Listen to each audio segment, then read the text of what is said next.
welcome back to Sweat Equity. I just picked this riding lawnmower up today for 50 bucks. It was about 20 minutes away from my house. It was actually on the way to another errand that I was running today. It'll give us something to see if we can revive it. It is a Murray Select, whatever that means. It's a 13.5 horse Briggs & Stratton. There you go. 13.5 horse single cylinder Briggs, at least turn, and you can hear that it has, or you can feel it has compression. It's all there. Nothing is, no parts are missing. It even has belts, and he actually even threw in a new belt, which is probably worth like 20 or 30 bucks itself, and actually still like usable, although I'll probably just throw it away. Deck drive belt, which seems to be in pretty good shape. He said that he replaced one of the spindles on it, and he said that it did function, but he got a different mower, and he's actually moving right now, which is why he wanted to get rid of this and a few other things. I figure for 50 bucks, it's worth a shot. Looks like the headlights have been removed, the headlight bulbs. It looks like it's seen better days. I don't know what year this thing is. It's missing cover there. It does have a battery in it, but I doubt it has any kind of a charge. It has a key. Doesn't seem like it's rusted through anywhere, though it could use a coat of paint on the deck for sure. Looks like it's got an oil leak, but the tires are not completely flat, so this looks like they at least hold air and just low from sitting. It has a hitch on the back with the pin in it, actually, which is kind of cool. We'll walk around and see if we can make it make some kind of noise and go from there. See if we can put a jumper on it, see if this battery has any kind of life in it at all.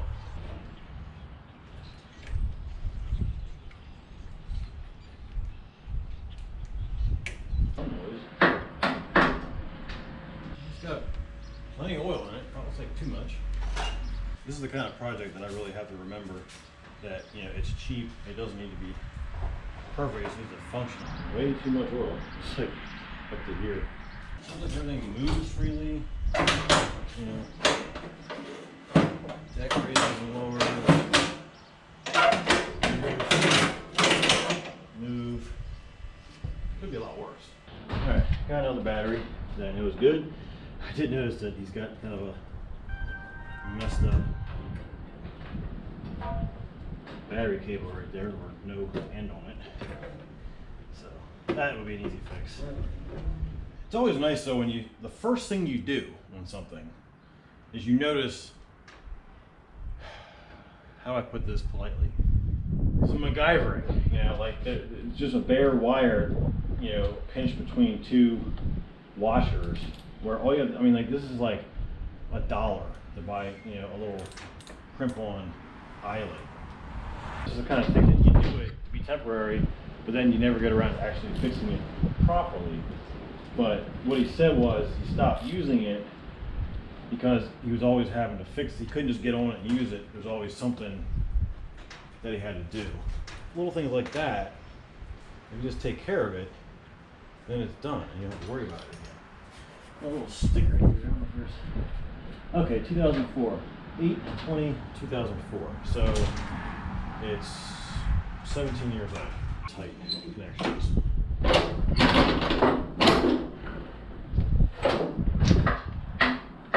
That same solenoid click. I got just a click from the starter. For me? Yeah. I wonder what piece of crap this is. I got a little starter persuader.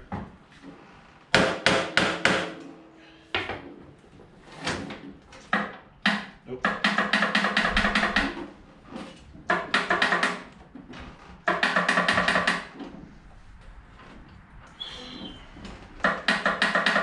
So, starter shouldn't be bad. Like that.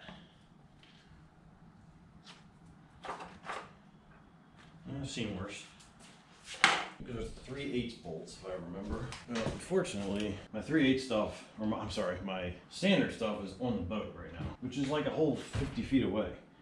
So I'm not getting that, obviously. I'm gonna try to find a metric good enough. I just had. Yeah, 10 millimeter works. That one was not.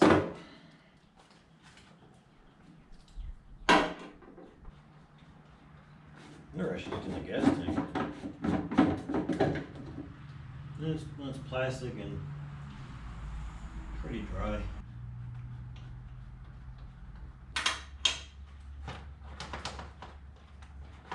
And they give you, there's Torx on the front. I mean, come on. They're pretty loose, so we just pull that off. Now the starter turns. Actually, the clicking is happening back here. Ah, maybe because I think it's a blade safety. Alright, that's engaged. That's off.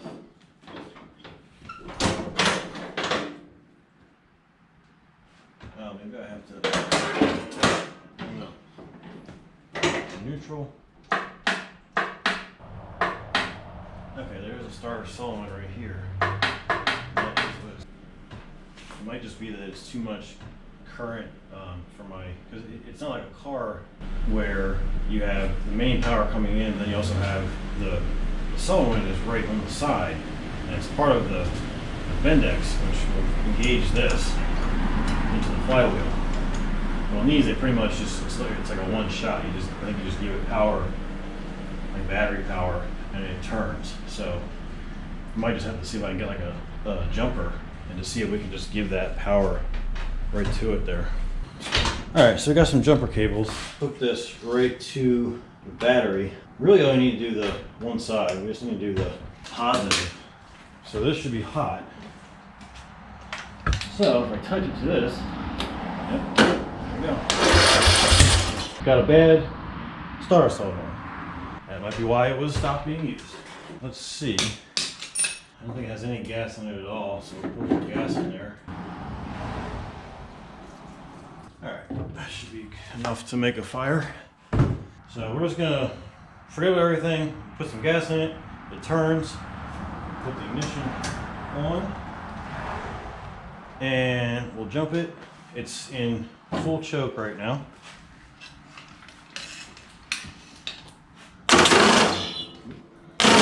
Ooh, that's some serious welding happening there. You can see how much current it takes to, turn the starter over. That's why it's nice to have like a jumper pack that has a switch on it. Well, or I can just do it at the battery. I don't know. Put it on, have it on there, and then just clamp to the battery. I mean, it's gonna do the sparking somewhere, but maybe it won't be as violent back here. I don't know. Probably will be. Let's just put it on this one. I can see what we get back here. It wants to spark as much. At least this way the sparking is slightly further away from things.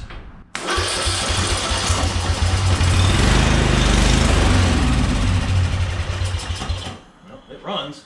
A little smoky, but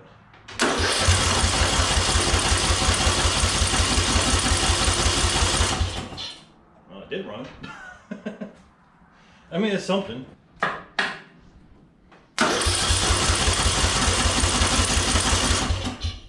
We can check for spark. It definitely ran, and then it just died, like it lost spark. So why did it do that?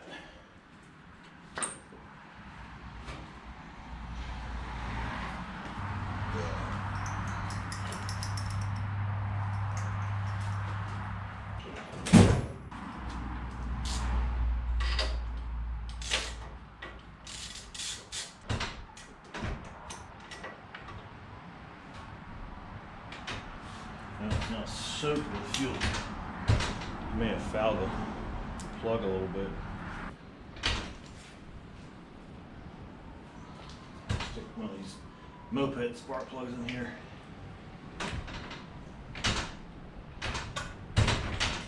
When you're checking for spark, you basically just need to have the metal part lay on something that's metal on the engine, on the chassis really, but usually on the engine, because that's basically how it gets its ground. It gets the power coming in through here, and it gets its ground from the ground. So See if we can see any spark on that.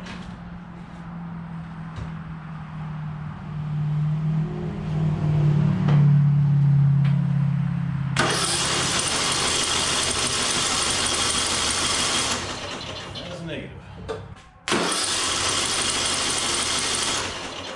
No spark. So we had spark for a minute and it went away. That's weird. Just taking the fuel line off of the fuel filter here. See if anything's flowing. Yep, there's something flowing. I've got a nice puddle of gas on the floor again. That's great. There's some pretty crispy looking hoses. Gotta be careful, just you kind of work them back and forth a little bit to break the seal. Sparking is still happening back here, not over here near. Leave the cap off just to maybe allow it to flow a little bit better. Might just have to bottle feed it for a minute or two. Oop. Come on. No.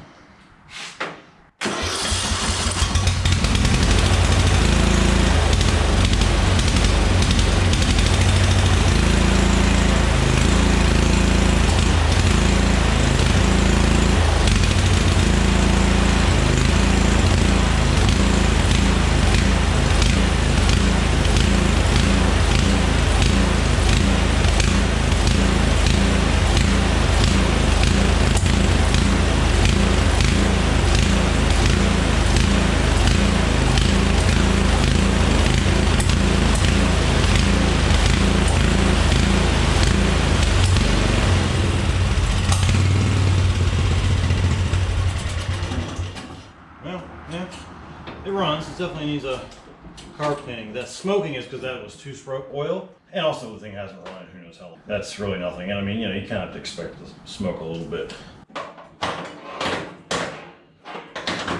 See if it well, we can't restart like that, can we?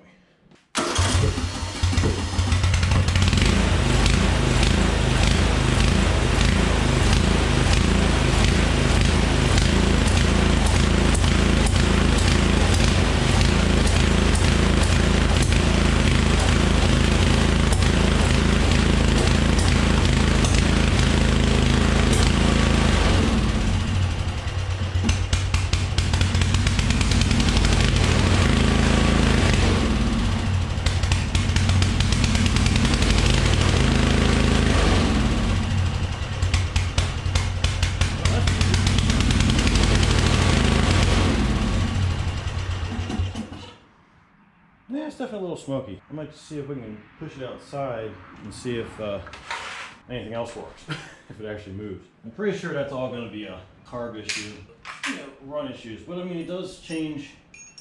You know, it has an idle circuit. It seems like that actually seems to work. Man, it is smoky in here.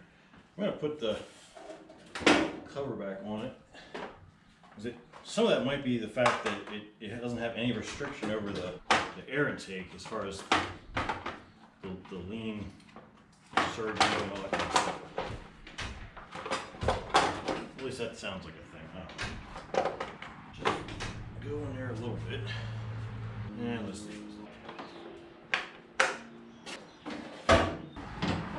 Neutral. Back right here, so this way if it catches fire, it'll be outside. I'm gonna let this thing air out for a while.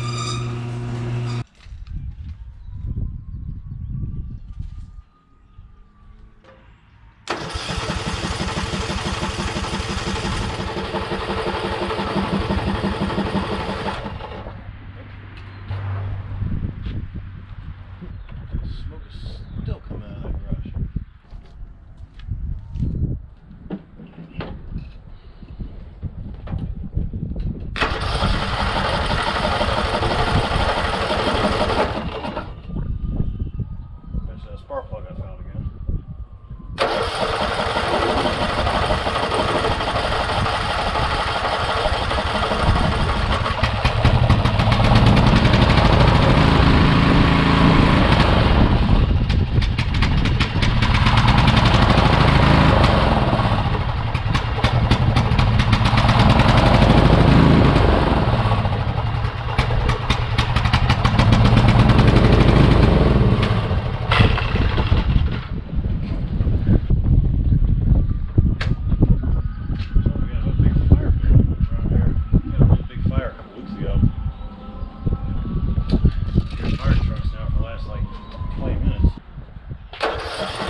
smoky. You know, could be one motor. It runs, but it might have some really severe soaring or something like that. It could also be the fact that it's pretty over full on oil. So I think that the first thing to do would be just to clean the carburetor and see if we can get it to stay running, idling, and then we can kind of, you know, get into some other stuff. So at least we know it runs, it moves. I'm pretty sure that the deck will work. You say you put one spindle on it a year or two ago. I mean, it's 50 bucks, you know. Give the thing a clean up and maybe a little bit of spray paint, and it would be a usable machine, usable backup. All right, so I'm gonna pull the carb off of this thing and just try to give it a quick little clean. You can kind of show some of the basic things that you can do to a carb to clean it out. And I'm also going to drain some of the oil out of it because this thing, it seems like it just wants to smoke like crazy. I think it's because it's just overfilled with oil. Oil drains over on this side. Probably should just change it, but it doesn't look dirty at all. But I mean, it's filled like way up to here. So I'm going to drain some of it out, and I might just try it without. I'll drain some oil out, get it to the right level, and we'll try to start it again and see what happens. Let's bring it around the other side so you can see. Oh, here. Well, just broke that amount. What do you want for cheap, huh? Let's see if I can catch some of this here. We're gonna make a mess one way or another.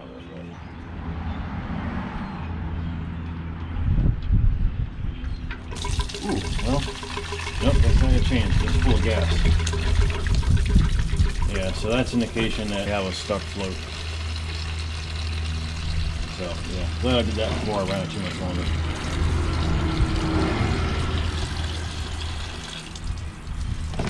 Yeah, we're gonna make a mess.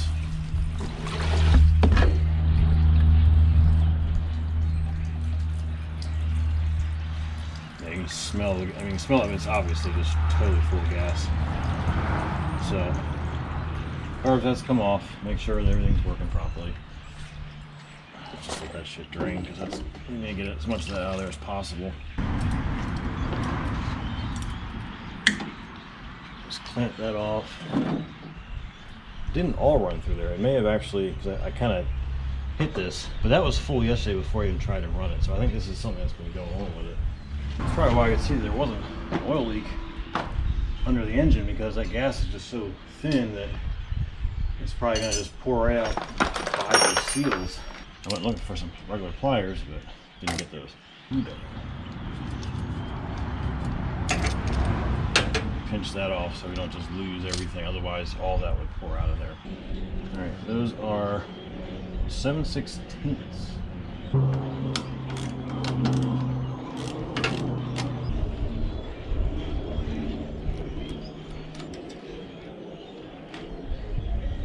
that guy off. This thing's just tight. Doesn't seem right. There is a little hex there, so those should be tight as well. So I unplugged this, this is like a fuel shut-off solenoid down here. So I unplugged that. It's free. We're just gonna have to carefully unhook the linkages. Oh, you've got some wire on that. That spring is actually there. That's good. May have to take this this solenoid off too, but let's see. Yeah, that's what I'm afraid of. I have to use a little persuasion on these. Just get them loose. You don't want to strip out that Phillips. Once you crack it loose, you can just turn them out with that. But just use the vice grips. There's more than one way of doing this, but I've got vice grips handy. Just kind of get them firmly on the perimeter to where you still have a little bit of room to swing it. Just break it loose.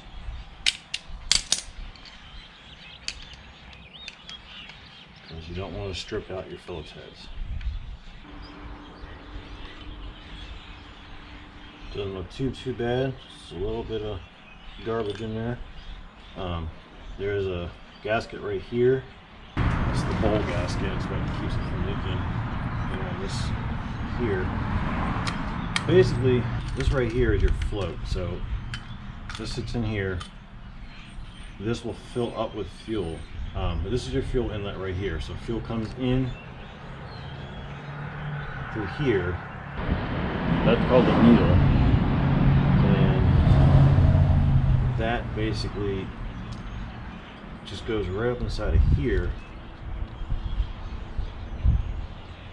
And it's the fuel shut off. So the fuel would just be pouring right into here and just right down and just keep filling. And basically that's what happened, is that this whole thing just filled up, like the entire crankcase was full of oil, because this, something in with this right here was not right. It was just letting fuel continually pour in. This is supposed to be your shut off. The float, when it comes up, it'll press against that and shut the fuel off. So right now, if I press on it, I can't blow through it. If it's released, I can blow through it. So it seems to be functioning now, but it obviously wasn't at some point in time. We're just going to try to clean this out a little bit. And this is kind of a weird carburetor. It's got a lot of plastic. This right here in the middle, you can see that would be the main jet. And I don't actually see any way of unscrewing that. Usually there's like a way you can put a screwdriver on that to take it out. So I don't actually know. Oh, okay. This whole thing comes off. And then you can see the jet right there. So this, yeah, so that's clear. This would actually be the main jet. And I'm probably going to just try to blow through it and just, there's, you can see it, but it looks like a lot of these are blocked. So I'm going to take like a piece of, like a wire brush bristle, or a piece of wire, like a strand of wire, and see if we can just kind of go through all those things. And when it's working, the fuel is drawn up through the main jet, through that hole, you know, which is pretty much at the bottom of the float bowl. So this would be probably about half full of fuel normally, and that float is what, you know, regulates this so that it stays at the right level, so you don't run out of fuel, you don't, you know, have too much fuel, which is what ends up happening with what we had right here.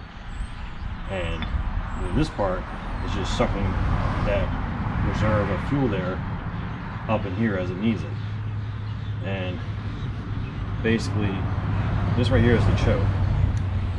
So when you go to start it, you close that off. So it literally chokes the air supply. It's kind of like putting your hand over it. You're choking off the air supply.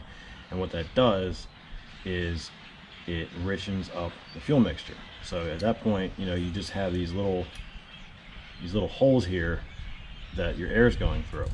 So you're going to end up having more fuel in your mixture of air to fuel. And then once it's running and warms up, you can turn the choke off and you just go back to normal. On this side, this is the actual throttle valve. So this is your normal air fuel, the amount of air and fuel, like together. So at this point, you know, you're looking for what is actually referred to as stoichiometric. It's 14.7 parts of air to 1 part of fuel. That's what all engines are looking for, all gasoline engines. And that's basically what this guy's job is to do, and it does that with all these little holes that are poured out at just the right size. Alright, so I'm going to see if I can find some thin wire and some carb cleaner. We'll see if we can just kind of do a real quick clean. Don't have wire strippers right here, so I'm going to see if I can strip this back. Alright, so we'll try one strand. So I just have one little strand of wire, and we're going to see if we can poke it through the holes.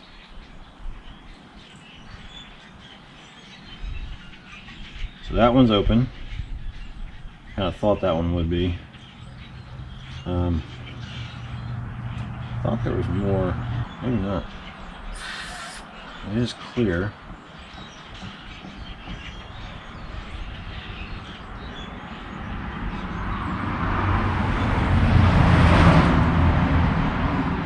See if we can poke it through this one here. I think there's a. Yeah, through that one. So not really seeing anything that's seems too wrong. The whole problem with this thing may have just been overfull in oil and gas, and a stuck float or a stuck needle. This is all clear, so let's see if we can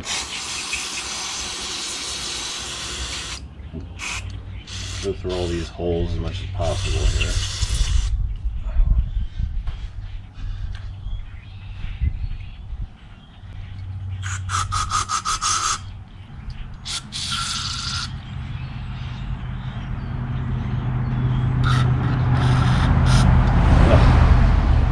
Probably should be wearing safety glasses.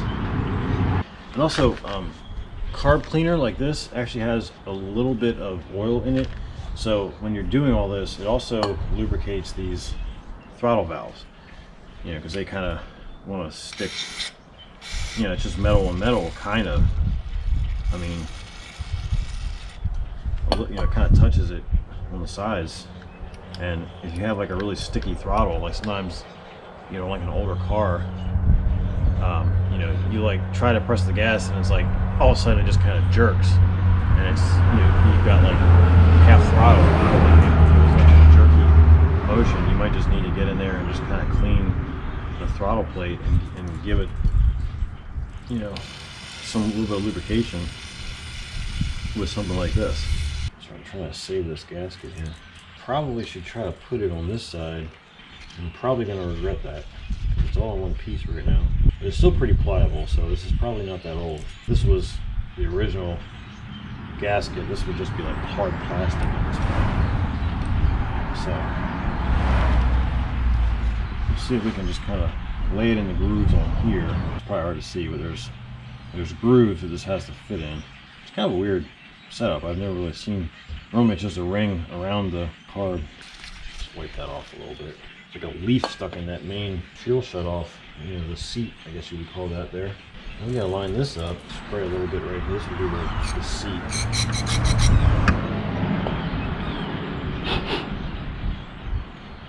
You can also blow compressed air through the passages too.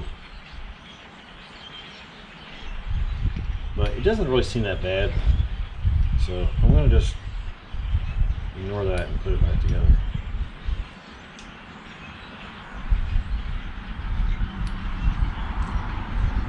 That just fits back down. So, yeah, this usually is like a little groove. This will hang in there like that. You kind of have to,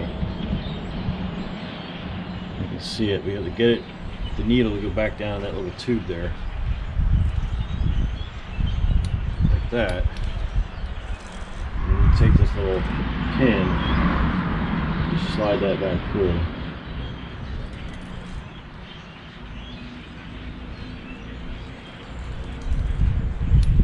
All the way through. And so now float is down. So blow through it. Well, can't blow through it. So it does work. It's shutting off the fuel.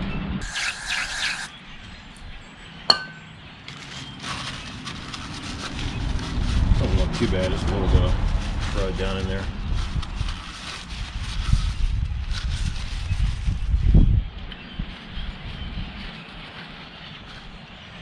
So it seems a little sticky.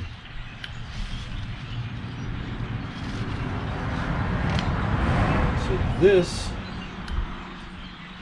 so it's a solenoid. It must go up to shut it off and go up, fit up against the main jet. That must be how that works. But it does seem a little sticky. I'm gonna see if I can free that up a little bit with some carb cleaner. You're gonna see it, but there's a little plunger in there that would shoot up and seal off the main jet, effectively shutting it off.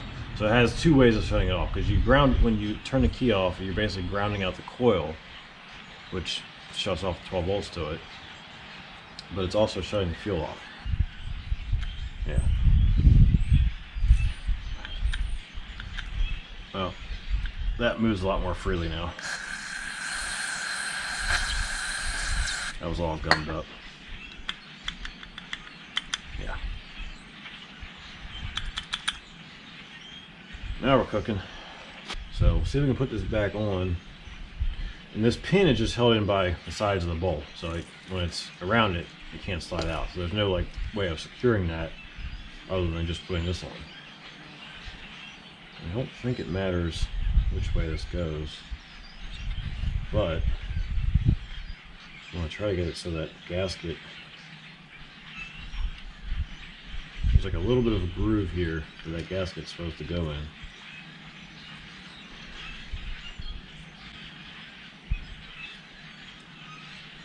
And it's going to fight me, I can see that.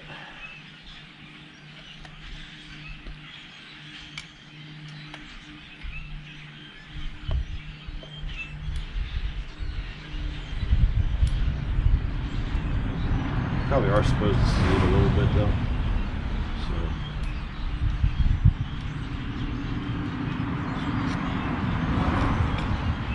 we'll just call that good. We know that it now moves freely, so theoretically if I plug it in,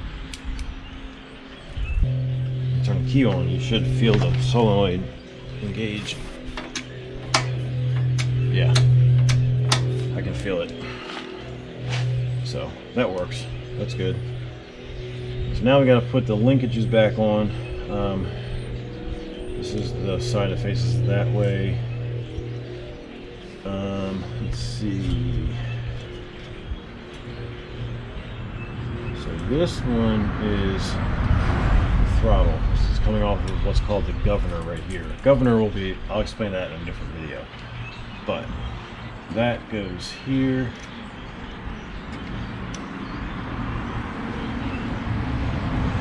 And there's a little hole right next to it for this little spring right here. Try to put it on there without stretching it all out. Okay, so that's that one. And this is rigged up with some wire, but I think it worked. That would be the choke. I don't actually remember which hole that was in. Let me just put it in that one for now. Oh, actually, was it over here? You know what? I think it was over here.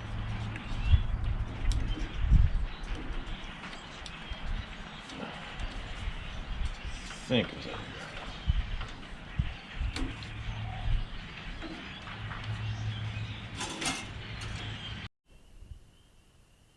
Alright, so we're back on the Murray Select here. I just put a new starter solenoid on it.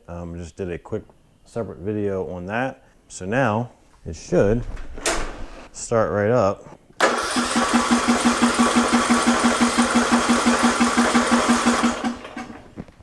Or not. Well, at least we can crank it with a key now. That's a step. Why that hood goes over so far. All right, I'm gonna manually hold the choke shut. Just hold it.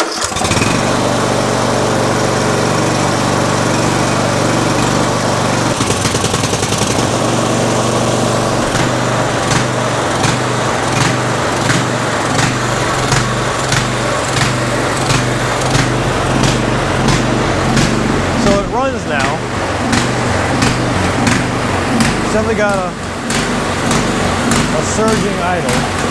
We still have some carburetor issues, but before it wasn't staying running. It's not smoking anymore, so that's good.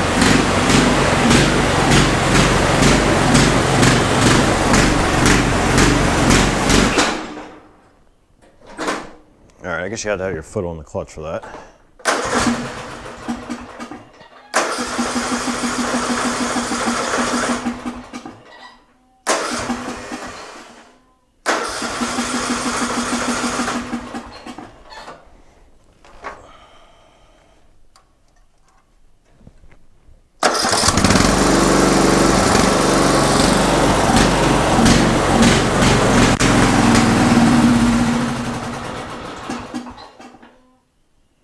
Okay, well, it still was a $50 mower. Off camera the other day, I did actually get it to ride around a little bit, and the mower deck does run. I have not looked to see what condition the blades are in or anything like that. It does go in forward and reverse. I took the carb apart the other day and just kind of gave it a quick clean. We actually might just be out of gas right now. Yeah, there's no gas in there. So I think that's the issue there. Let me check the oil level, because we did have an issue with the float being stuck the other day. And it hydrolocked itself. It literally just filled everything up with oil. I mean, I took the spark plug out and cranked it. It just shot gas out. The oil crankcase was completely full of oil.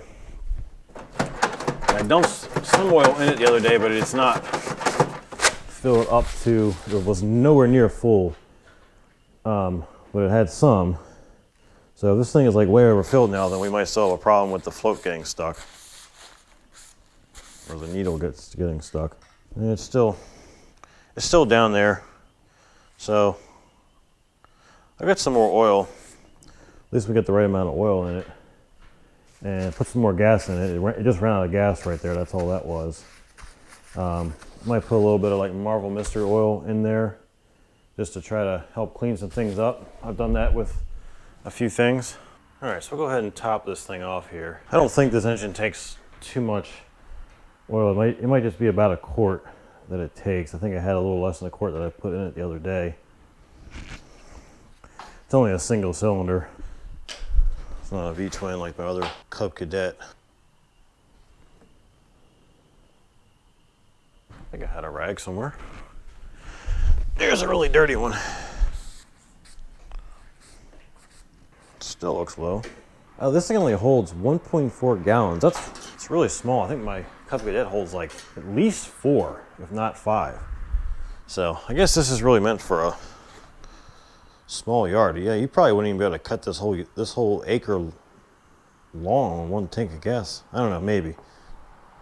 Yeah, just spilling it everywhere. Only the best stuff for my lawnmowers. Walmart. Super Tech. It's all the same thing as far as I'm concerned when it comes to conventional. I mean, perfect. Sort of, ish. All right, at least we know it's got oil in there. I guess it should have an air filter on it, but the choke, see if I can show you this here. So the guy had like just a piece of wire connected to this choke rod, which is not even connected right now. So I got to figure out how that's supposed to go, because we definitely need a choke on this thing.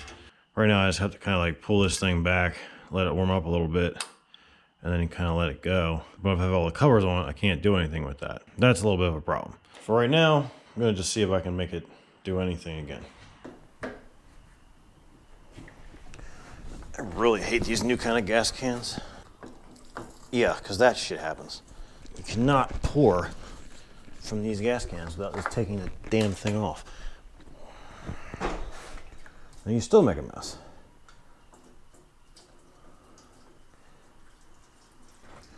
All right, there's enough in there to start a fire. All right, let's see. Is it gonna just start by itself?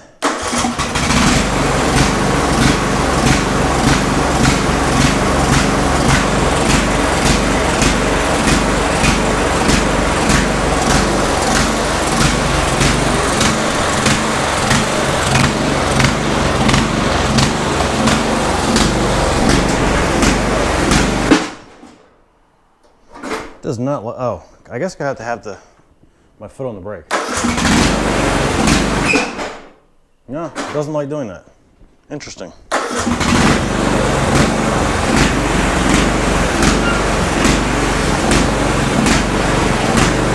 It also has no brakes. No brakes at all.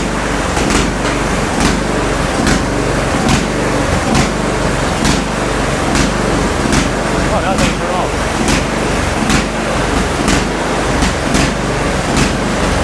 It doesn't turn off. Well,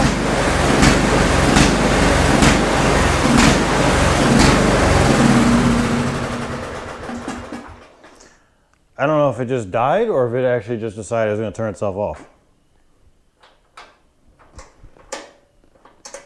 It hasn't really run long enough to do that, so.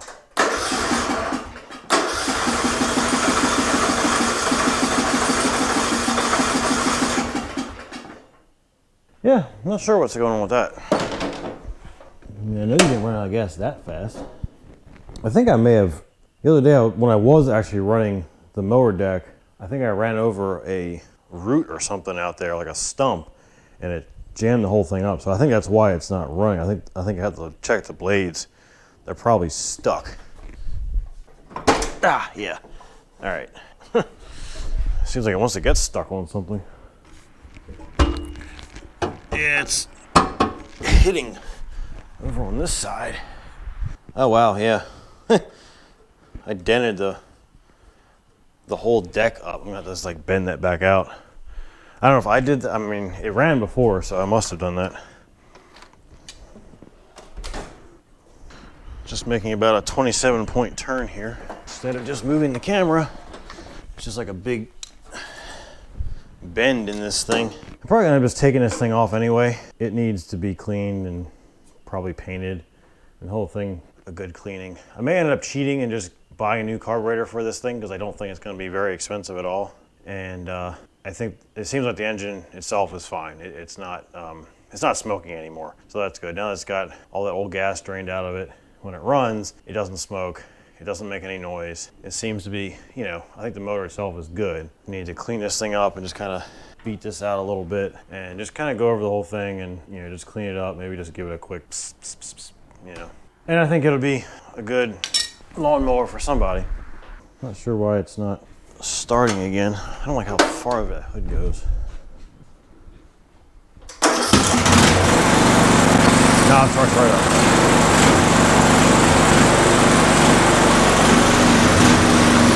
The engine runs good. That little surging is just a carburetor issue. I'll price a carburetor for it. It's probably like, you probably get a Chinese one for about 20 bucks. But we did clean it the other day.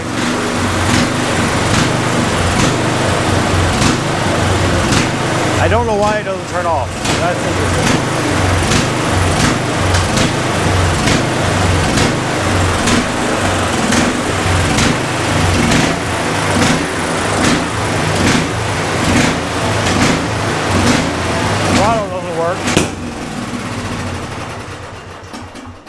Well, shut off. I don't really know why, but yeah, so we have an issue with the shut off not working, so we'll have to look into that. So, because this thing has two ways of it shutting off. It has the shut off valve right here, which we felt the other day. It was actually operating, but obviously it's not working properly, and it should be grounding out the coil when you turn the key off, and it's not doing either of those things. So, is it the ignition switch, or is it something else?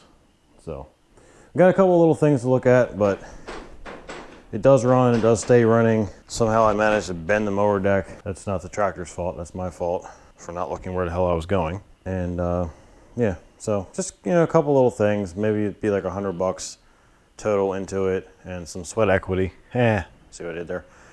And you've got like a $400 tractor. I think it was worth it. I mean, you don't see too many $50 ones on the face-based marketplace. I mean, you might see some $100, $150, $200 ones a lot that always say, you know, ran last year or something like that. This guy was honest. He's like, yep, it doesn't run. That's why it's $50. Probably won't start when you put a battery in it. He was right. Didn't take much to make it actually at least run. It'll just need a little more TLC to be a functional tractor. Got the old tractor up in the air here. One of the issues that I was having is it doesn't have any brakes. So I'm gonna go ahead and I'm just gonna take off the brake right here. This is what this is. I'll just kind of show you. Push the brake pedal, which is also the clutch pedal, and you can see how it moves that arm right there. It's not doing anything at all. It just basically is like a neutral. And all I did was slide the wheel off. Basically there's this little dust cover, which I did kind of mangle up a little bit. It's supposed to just pop off, but it was, I just took some pliers and just kind of rocked it off. Then there's, oh, I just knocked the keyway out. Well, all right, so basically it's on like that with a little key that just fell out, that right there. So that would have to fit back in there when we put it back together, otherwise it won't have any actual drive. The washer and this little circlip, it just fits in that groove like that. So you just pop that off with a screwdriver, pull the washer off, and if you're lucky, like we actually were here, or I was, it just slid right off. Sometimes these things can be pretty well rusted in place. Putting grease, like axle grease, on this is not a bad idea, just to keep water out of it and keep it from rusting into place like that. This is the only brake for the entire tractor, is this one little disc right here. And basically there's two, it is a half inch.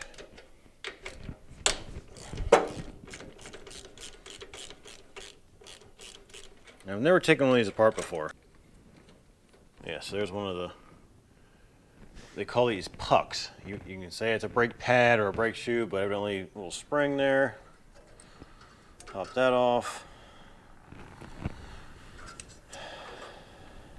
Just see if I can let that just hang down there. So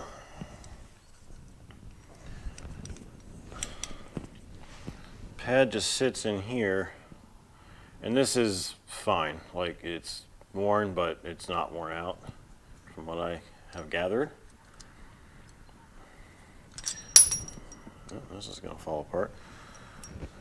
All right, so there should be, this should be a little spacer that should come out right here.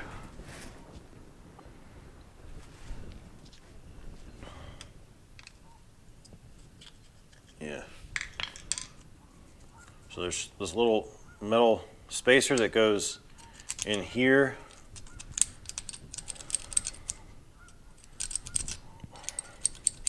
Just some crud in there. And I believe as this pivots, it's supposed to just, yeah, it's just supposed to push these little piston things out. I think they're just so corroded up that they don't move. I think that's basically what the problem is with this, which is kind of what I thought. I kind of wasn't, yeah, see how it's just kind of beveled? So when it's off, they're not pressing it. If you can see that. And then when you hit the brakes, it's going to rotate, and then this will push on this one, this will push on this one, but it doesn't, they're just seized in there. So I'm going to see if I can get this off, and that looks like that might be wishful thinking. I have a feeling I'm going to have to hit those with a hammer. But at least I see what the problem is, so I may just take this into work with me and put this in a vise and just kind of like hit these things, free them out, just clean all this mess up, and I think it'll be just fine. There is another brake puck on the other side, which I see is there, and I think the idea is like it's all done with this, and it just, you know, this mechanism pushes this brake puck into it, which then also kind of pushes against the other side. So to change, you can buy these for like 10 bucks on Amazon, these MTD brake pucks, they're called. I think there's only, there might be two different sizes. This definitely looks like this is probably the smaller of the two for this, you know, cheaper version of the mower here. I'm probably supposed to slide on here as well, so we might need to see about freeing that up. I might need to soak that with some PB Blaster and make sure that this, because this would have to be able to slide back and forth on that shaft. At first I thought this was a nut, but it's not. It's rusted to look like a nut. So this probably has to get freed up and all the, surfaces cleaned up so that can slide, because you're pushing the one pad into this, which then pushes into the other side. So all the parts I think are good. We just need to free it up, and then I think that part will work. I got some power lube here. I'm just gonna soak this down. And we're just gonna soak this too. I'll let that sit where it kind of pulls up a little bit on there. I'll put these together and just let it see if it'll work its way down through that. So I think that'll take care of the brake issue. I'm gonna end up pulling the deck off of this thing. I think I'm gonna give it a coat of paint. I think the rest of the tractor, I think with a good pressure washing and just general cleaning, will end up looking decent enough. I mean, it's just a lawnmower. I don't know if this light's helping or not, but I mean, I haven't touched this thing yet as far as cleaning it. This will actually probably look okay. We can just try it with some kind of polish over here. Let's see what it does. Let's see what happens here. I got this McGuire's Ultimate Polish here. We'll just test it in this corner and just see if this paint actually ends up looking like anything. I think a tractor like this, if it was all sorted out and everything worked on it, would be like a $400 used tractor. I mean, it's like a 2004, definitely not new, but it's new enough that it looks kind of like what they're selling in the stores now. So, yeah, I mean, just go over the whole thing, to knock all the big stuff off. Go over the whole thing with a little polish. Looks pretty good. Probably do it with the seat too. Just hit that with some, I don't know, Armor All or something. Just it just needs to be washed really good first. They're not there now. You can just kind of see the dirt just ground in on that, but I bet you we could do something with that. I'm probably getting ahead of myself here. The tractor I put a new carb on it. I originally cleaned the old carb. Got a new carb from Amazon, about 20 bucks. And that's what you see right here. Came with about 4 of these little clamps, which are the good ones. They're not the worm clamps. These actually are the pretty good ones. So it came with the filter, some fuel line, the new carb. It came with the shutoff solenoid, a new one of those. Came with fuel shutoff, which you could just cut this line and just stick it in here, and you can shut your fuel off in the wintertime. So you don't have to really worry about draining your tank and all that. Not a bad idea. I was buying the carb. I mean, it was 20 bucks. You get a couple extra things in there. The engine runs pretty good right now. It's not smoking anymore. We got the right amount of oil in there. Came with a couple extra clamps. Good extra parts to have laying around. So I'm just gonna hang on to those. But the issue now, and I'm not gonna start it up right at the moment because it actually doesn't like to turn off. And I'm gonna check a couple things here pretty quickly. So, it starts right up. The automatic choke is now set right, and that took a minute of figuring out, but basically it's just this little rod. So this is the throttle linkage that goes, I'm not sure if you can see right here. This is called the governor. And so this is the actual throttle cable coming from the lever up here, and that just kind of runs like that and changes the speed. But right now you start it up, it runs great. You turn the key off, it wants to keep running until this fuel shutoff, this little solenoid right here will deactivate when you turn the key off, and that theoretically will shut it off, but it takes a few seconds. So I'm not going to start it right now until I figure out what the issue is with that. And I think that it's going to be something simple. So the way that it shuts off the engine is it grounds out the coil. And that should be this wire right here. Attaches right to the bottom of the coil. That's what this is right here. This is the ignition coil. So I'm going to check that wire before I go anywhere else and make sure that's connected to where it needs to be connected. So it kind of just runs down the side right here.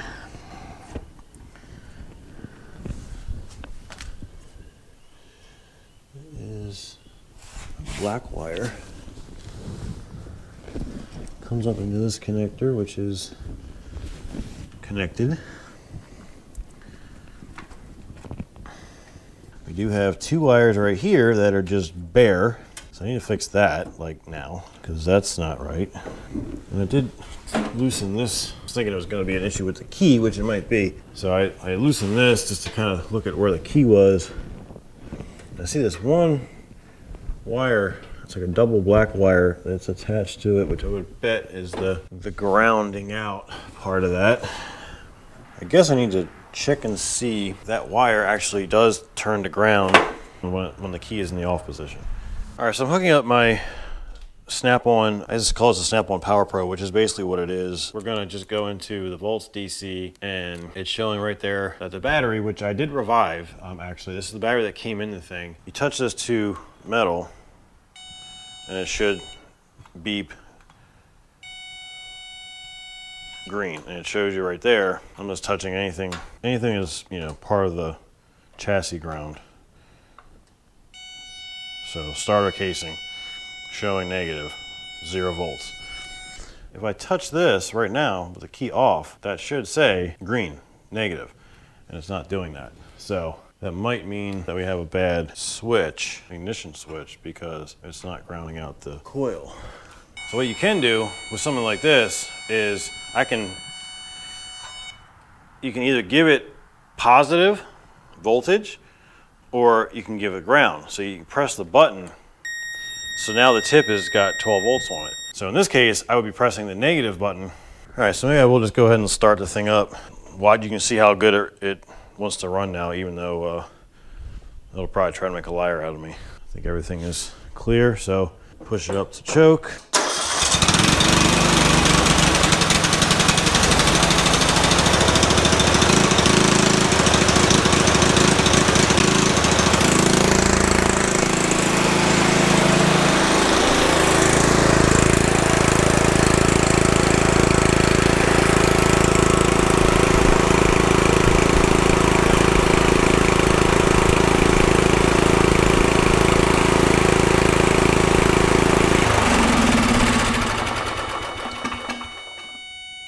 Yeah, so I found the terminal that this plugs into, and I gave it ground, and it shut off. So that's all working properly. So there's a problem between here and the key switch. But you see, it runs pretty good. Now I just have to figure out if it's just a bad key or ignition switch, which I kind of think is going to be the case. So we're still on.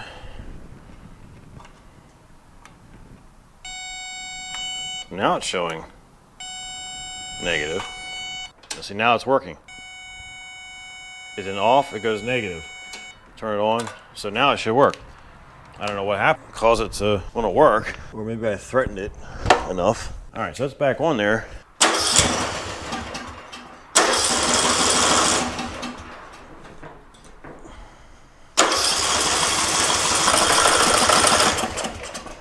I wonder if it's now grounding out all the time. I don't think so, because it was switching before.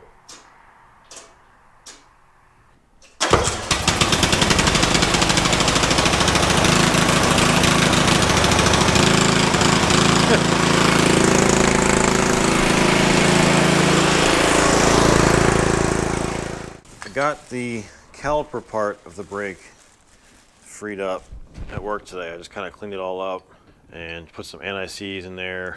So this should be good to go. These will, you can push them down. They're nice and free. Basically, they go down like that, and then when this pivots, it pushes them out. And this is the adjustment. This nut, you don't want to tighten this all the way down, from what I gather, because if you do, it won't move at all. So this is like a lock nut. I like the nylon ring around the side of it, so it kind of stays in place. So that would be your adjustment once it is all together.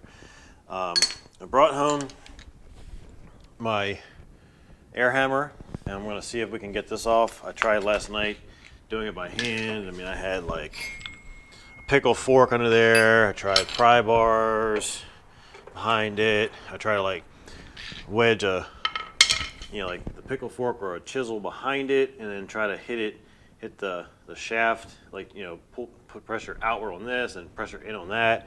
I heat it up with a torch. It wasn't budging. So we're gonna ramp up the persuasion a little bit here.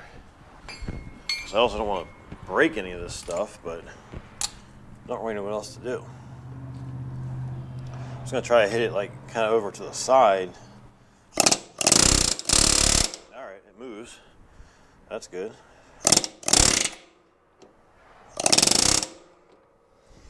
So now that it moved, can I get it to come back out?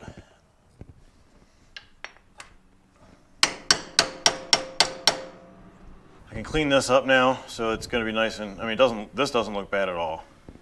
I don't actually see an issue with this. So we'll clean it up, see if we can get a new disc, new parts, and we're good to go. Back on the Murray here, and I've got some parts that we're going to see if they work. So first thing I got, which so far so good, is a new brake rotor. This is new old stock. I guess these are kind of rare at this point. You can definitely still get a good bit of parts for them, but not as many as I thought. This was the only one that I could find. It was on eBay and it was like $32 or $33. But I just got it and it does fit nicely over that little shaft right there.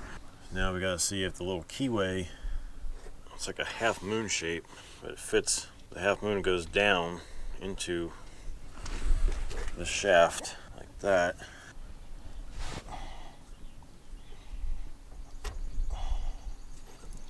There we go, I think. Yeah.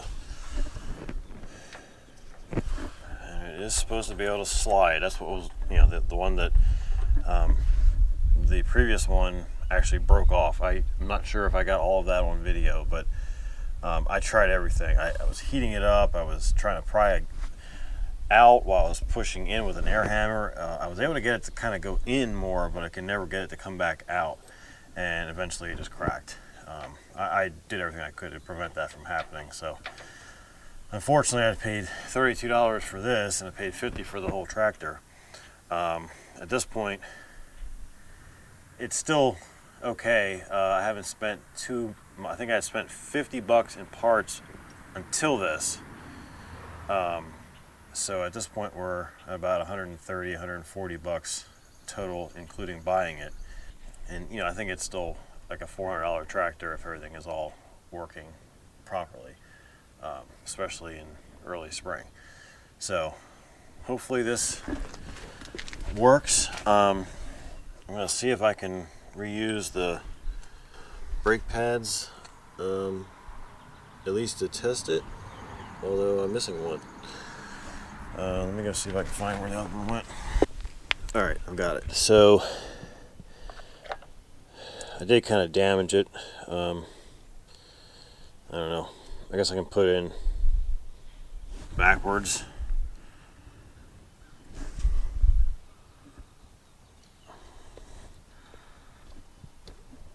Like that, so I have the good side facing out. I guess that makes sense. And you gotta put this back on. That goes, the shim goes in here first, in this caliper thing. And the pad goes on top of that. I don't know. I'm just gonna probably put it back the way that it was with the part that's kind of worn, just so it sits straight, I guess. And then I gotta remember which way this thing went. I gotta say, I was not expecting this to actually work. Let me put, I forget, it's been like over a week, I forget how this thing even went together.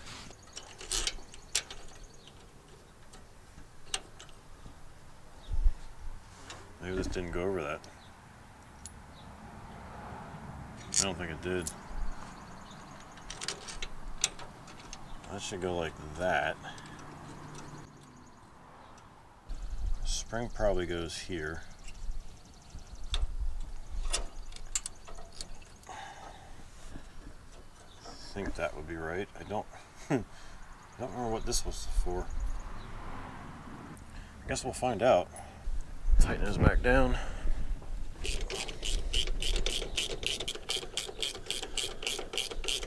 And then the idea is that when it pulls it, it presses those pistons in. So let's throw the wheel on.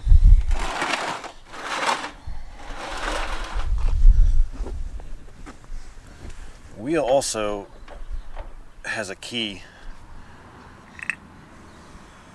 that goes in that groove. Otherwise, it would just freewheel. It wouldn't actually have any grip.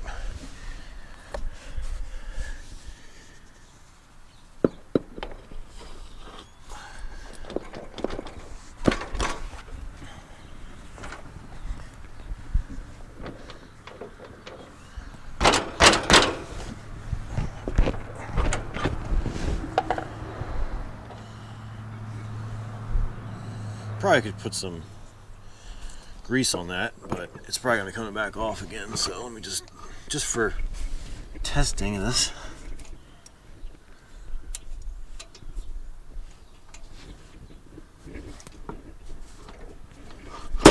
There we go.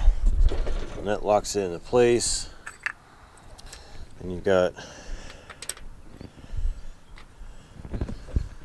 I can still get in there to adjust it, I think, even with it on. So need some pliers for that.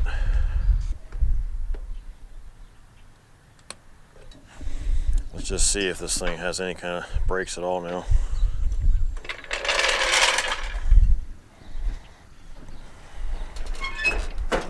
Oh yeah.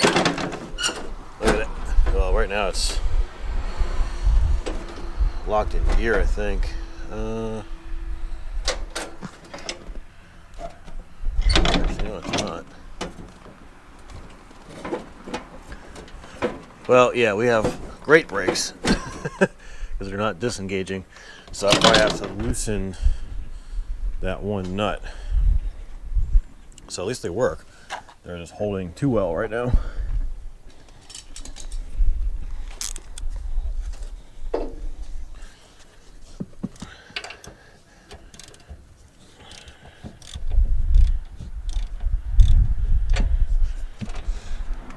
All right, so now we have some movement.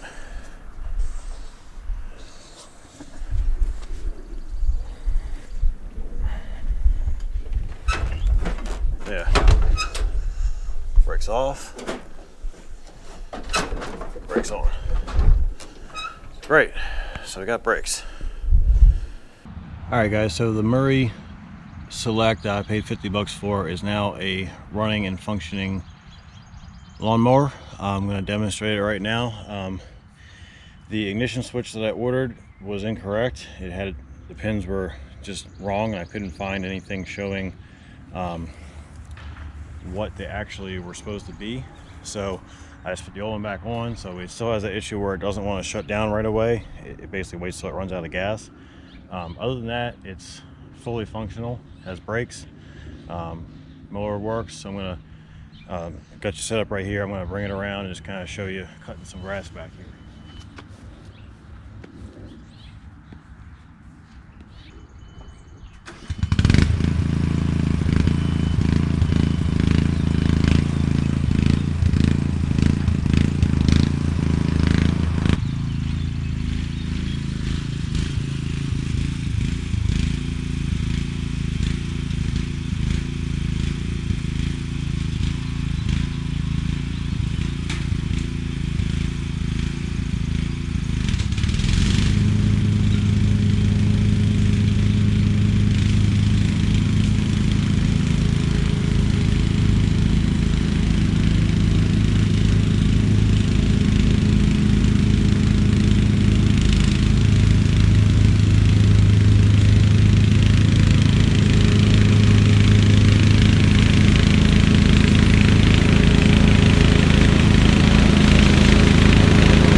and it kind of does that too. So I still gotta take care of that. It might just be something where I just put like a little momentary switch you can press that'll round out the coil, shut it off. You see it works. The deck is obviously really lopsided because it's cutting like really crooked, but that's just an adjustment. I'll still pull the deck off and I'm gonna give this thing the new John Deere that there already should be a video out on that, and probably my Cub Cadet. I'm just gonna go ahead and line them up and just pressure wash all 3 of them, and maybe other stuff while I'm at it. So that's where we're at on this. So we do have a functioning Murray.